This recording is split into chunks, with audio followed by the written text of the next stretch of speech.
Hello and welcome to the latest episode of the Real World Nutrition Podcast. This is episode 136, Embracing a No Guilt Approach to Nutrition and Wellness. Hi everyone, welcome once again to another episode of Real World Nutrition. I am Shelley Rael, registered dietitian, the host of this podcast, and the founder of Real World Nutrition. So as I said, the title, and as you probably read, the title of this episode is Embracing a No Guilt Approach. And this is just something I see, more specifically, I hear a lot about things when it comes to food, eating, our overall wellness, our diet approach, exercise. And I was reminded of this topic recently. And as a lot of you know, on Facebook, they bring up memories from past posts you've done years ago. And one of them was related to something I posted, I don't remember how long ago. It was a recipe for a no guilt brownie. And my comment related to that no guilt brownie was that any brownie that I eat is no guilt. So this idea that we have to make a special brownie so we don't feel bad about it, or any type of special food that's labeled no guilt, when really anything that we eat should not have guilt or shame around it. That's just not something that we need to do. That is really ingrained in a lot of people, though. That if we eat something with this perception or a societal norm that it isn't good for us, then we should feel bad about it. So I want to get into this a little bit more today and really encourage you to work on changing a mindset about food and guilt around food. So first, I want to address what is guilt. Well, guilt, at least how psychologists define it, is an emotional response to a perceived wrongdoing or failure to meet specific standards. So the emphasis here is that it's the perceived wrongdoing and this failure to meet a specific standard, but based on what? Of course, there are laws and ethics that we tend to, or hopefully, abide by. But really, what is that specific standard when it comes to food? In nutrition, in health and wellness, guilt often arises when people believe they've made poor food choices, when they have skipped a workout, or they've neglected self-care routines. And again, how is that defined? What is a poor food choice? What is a skipped workout? What is neglecting our self-care? These are things that are for our benefit, yet who are we feeling guilty for? So this emotion can really significantly impact our mental well-being as well as our relationship with food. So I want to address food more specifically, of course, because this is real world nutrition.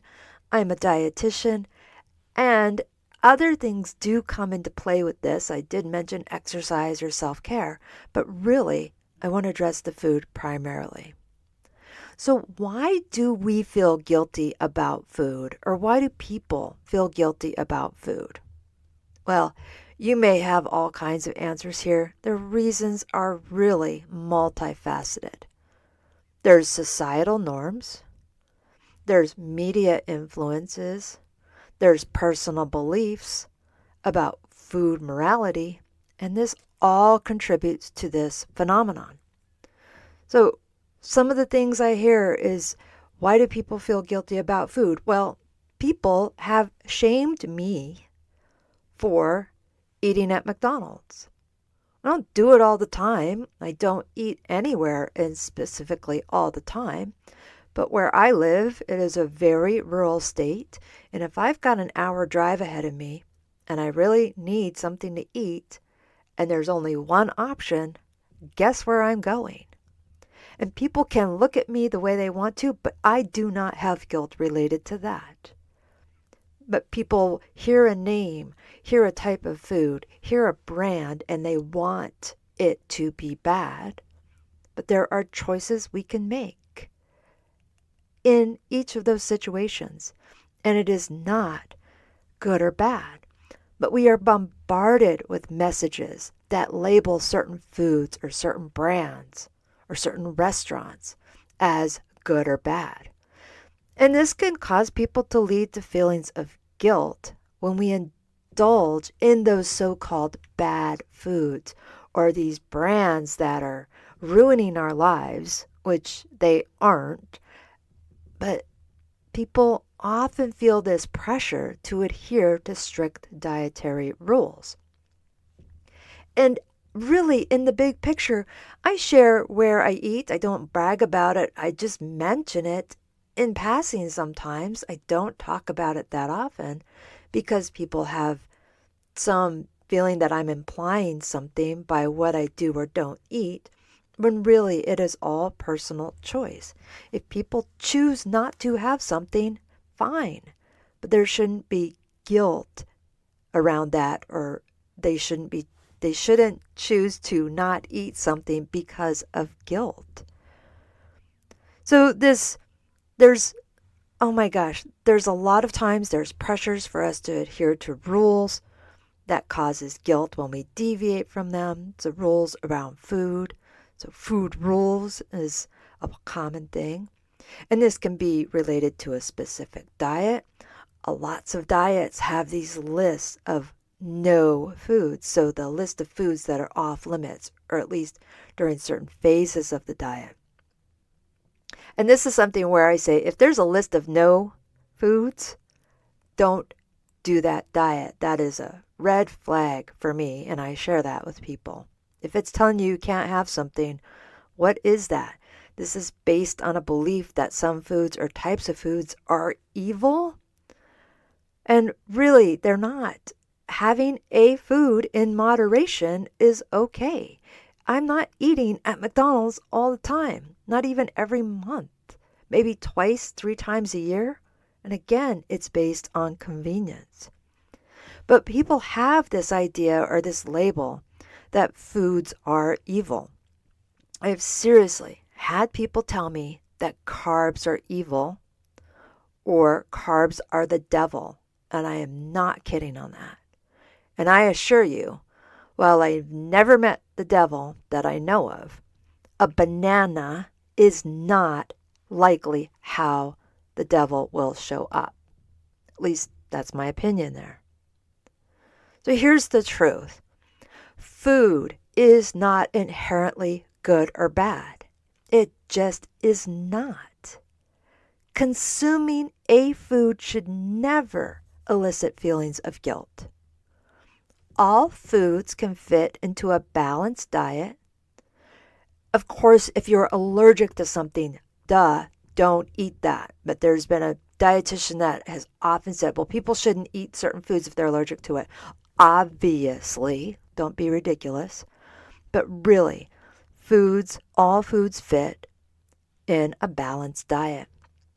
And labeling them as, quote, guilt-free perpetuates this notion that some foods are morally superior to others. Now, granted, of course, some have more health benefits than others, but no foods have moral superiority. None.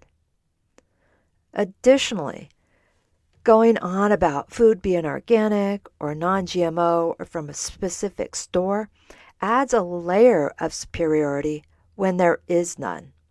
So I've had people say, well, I'm eating this organic apple and I got this from Trader Joe's and I got this is these non-GMO potatoes. And I'm just like, just say, I'm eating this from, for lunch. I eat trail mix.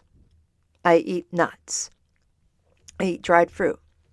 And I don't carry on about where it comes from. It doesn't matter what store I bought it from. It doesn't matter if it's organic or not. It doesn't. It's providing this layer of superiority when there is none. I eat trail mix. Yes, I have trail mix for snack. Period. That's all I need to say. And I don't even need to say it, but people have asked me. So really, it's really essential to shift our mindset away from this black and white thinking and embrace this flexible approach to eating. So I'm going to give you 5 tips today to help you navigate and move past these feelings of guilt. And I acknowledge by just saying it or sharing this, it's not going to switch on or off easily because so many food rules are ingrained in people for a lifetime. There's nutrition dogma that needs to be changed in a lot of people's minds. So number 1, practice mindful eating. So instead of focusing on rigid rules, restrictions, I've brought up this topic before. Mindful eating is tuning into your body's hunger and fullness cues. Allow yourself to enjoy all foods without judgment and savor each bite mindfully. And by tuning into hunger and fullness cues, may allow you to eat less. You can still enjoy anything you want and likely eat less. And something just the other day, both my husband and I, we were hungry. We ate our meal. It was really good. We made that was good. It was really good. We knew we had had enough, but we wanted more. And I said, what I'm going to do is I'm going to go into the backyard and read for 20 minutes, like I suggest to my patients and clients, and see if I'm still hungry. And I was reading, didn't even think about eating again. So being mindful, not just in mindful eating, but mindful that sometimes we need to wait for that hunger cue to catch up. Number 2, challenge food myths. Now you may not realize something is a myth, but maybe question the validity of some of these food rules that may be in your mind. So food rules and myths can promote guilt-inducing behavior. So one example is you can't have dessert until you've eaten your meal. Why? Why? Think about that. Why can you not eat dessert first? Back when I worked at my university and there would be lunch meetings and banquets and things like that, and the dessert was always on the table before they served the entree. So a lot of times I would just eat the dessert. It was there. I was waiting for my meal, and people were horrified that I was eating the dessert first. I was like, so what does it matter the order in which we eat the food? I'm going to eat the dessert anyway. And why not eat it while it's here? Oh my gosh, the looks, the comments. I'm sure there was comments that were not said out loud. But really, educate yourself. Challenge some of these things, these food rules. But educate yourself about nutrition from credible sources. Debunk misconceptions that fuel feelings of guilt. Now, a lot of people may not know about all these things, but that's what I am here for. I debunk nutrition myths. I address this as the real-world nutrition approach. So, for example, organic isn't nutritionally superior, and neither is where you bought it. So just because you went to a specialty store or a store that charges a lot more doesn't mean it's better for you or that it's superior. Number 3, cultivate self-compassion. Oh boy, treat yourself with kindness and understanding, especially when you're faced with these perceived food mistakes. Nobody is perfect. Occasional indulgences are a normal part of life. It is okay to eat the cake. It is okay to have dessert first. I don't eat dessert every day. I don't eat dessert more than maybe once or twice a week. If that, I don't know. I've never really thought about it. So having dessert before a meal, who cares?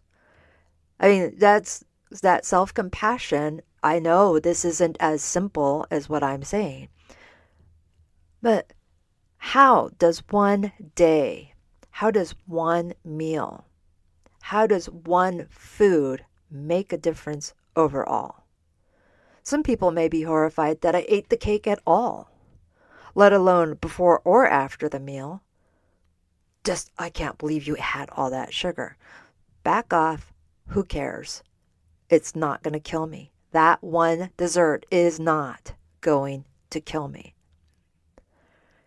It's not going to make a difference overall. It's not like I did it all the time. So the overall pattern of our eating over our lifetime, over the course of several days, over the course of so much, is what's more important. Number 4, reframe those negative thoughts. When guilt arises, when you have these feelings of guilt related to something you're eating, reframe your thoughts more positively. So instead of dwelling on what you shouldn't have eaten, focusing on nourishing choices and how they contribute to your overall well-being. So what else was in the meal that you ate that was well? What else in the day did you eat that was super healthy for you and really nourishing? It's not terrible all the time, is it? Is it terrible any of the times? Yeah, maybe you ate more than what you feel you should have. You ate more than what was comfortable. And how often is that happening? Number 5, find balance. Find balance. Strive for balance in your approach to nutrition and wellness. Have various foods in your diet. Prioritize nourishment while allowing room for enjoyment and occasional treats. You define what a treat is. I'm the person who goes for the sweeter things. I'm the dessert person. I'm the brownie person. I'm the having the, not ice cream so much for some reason, but those sweet treats that are really good. I love those. I'm not the savory person that's going for the chips as much. It's different for everybody. That's okay. But really, have various foods, prioritize the nourishment. When you have those foods that are supposedly off limits, that restriction can lead to overconsumption when you have it. So adopting a no guilt mindset towards food and wellness can help with a healthier relationship with your body and with your plate, with your food intake. True health encompasses physical, mental, and emotional well-being. And guilt has no place in this equation. A lot of us have guilt about so many things. Food shouldn't be one of them. Let go of the notion that certain foods are off limits or inherently sinful, evil, bad for us. Embrace the freedom to nourish yourself without remorse. I am so passionate about this topic. I get so sad, frustrated when people are just shaming themselves over a food choice that they've made, when it isn't the major catalyst of their overall wellness, unless it's a consistently poor choice. So having a half a gallon of soda every single day is a consistent poor choice. That's a nutrient deficient food or beverage. But having a soda on occasion, what is the big deal? So embrace the freedom to nourish yourself without remorse. So I encourage you to shift your mindset, shift the conversation around food from one of guilt and restriction to one of enjoyment and self-compassion. optimal health and wellness starts with letting go of guilt, letting go of this nutrition dogma with all these rules, and embracing a more balanced approach to eating and living. That is, in part, my mission for real world nutrition. It's being able to enjoy the foods you love and still having health and still having wellness and a positive mindset about food. So, with that being said, if this is something you really want to move past, you want to address your health, you want to be able to still include foods that you love without restriction of what you eat, I encourage you to schedule one of the free 30-minute introductory calls that I have by using the link in the show notes. And this is part of where my Real World Nutrition membership comes in, which is going to be opening soon. So I would encourage you to head on over to the link in the website for the Real World Nutrition membership and sign up for the notification on when that opens up, because that really is addressing a lot of things that people think there are food rules around, there's rules around, when there isn't. And one of the big benefits of the membership is a monthly Q&A where I answer people's questions that they have about nutrition. So again, head on over to the links in the show notes for the free introductory call and check out the information about the Real World Nutrition membership opening soon. All right, everyone, that is this week's episode of the Real World Nutrition Podcast. You take care and bye for now.